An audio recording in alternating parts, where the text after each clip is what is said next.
Hi and welcome to my history channel. Today I will be going in detail about a specific battle of World War II. This battle was a disaster, but some would consider it a success in the lessons learned from the mistakes. This infamous raid is called Operation Jubilee, or the Dieppe Disaster, and it is the first attempt of the Allies to land in France. Let's get started. So what are the countries involved in the Dieppe Raid?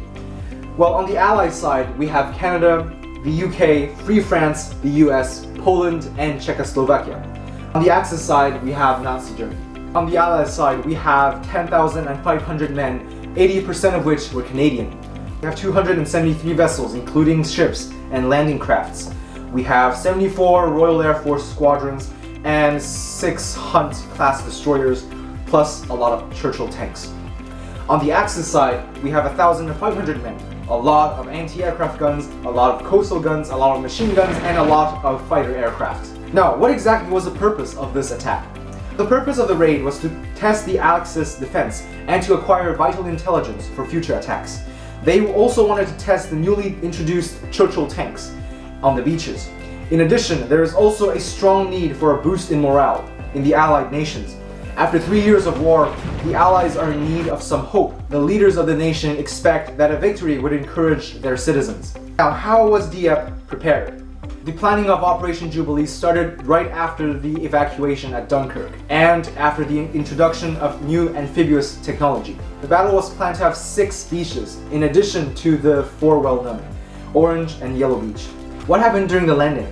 Well, the landing took place on the 19th of August 1942 on the beaches of Dieppe. The destroyers began the attack by firing at German defense posts, weakening them.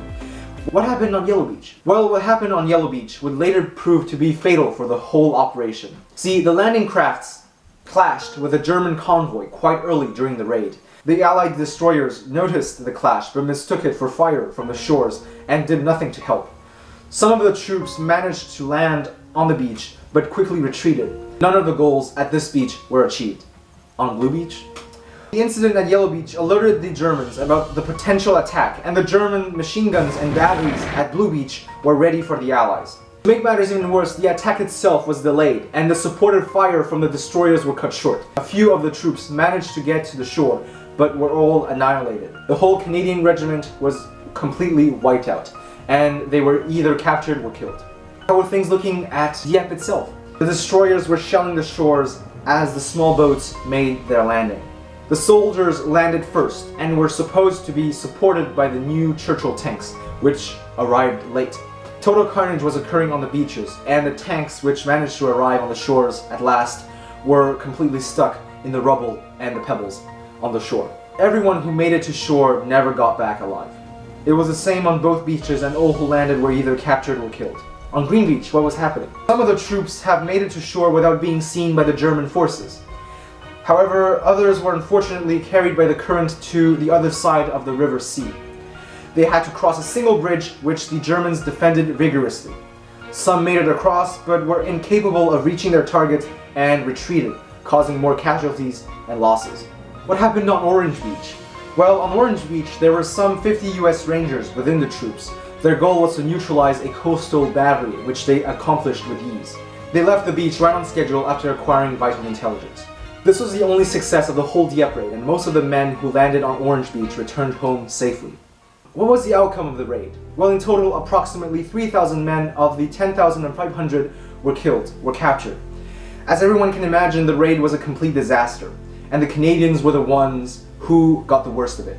Canadian and Allied newspapers reported the raid as a complete success and that all goals were accomplished. However, when the number of dead and captured came out, the military action that was supposed to boost morale deteriorated it. Now, how did Dieppe lead to a major turning point in the war? Well, after the raid, the leaders of the Allied nations claimed that the lessons they've learned during the battle outweighed the costs.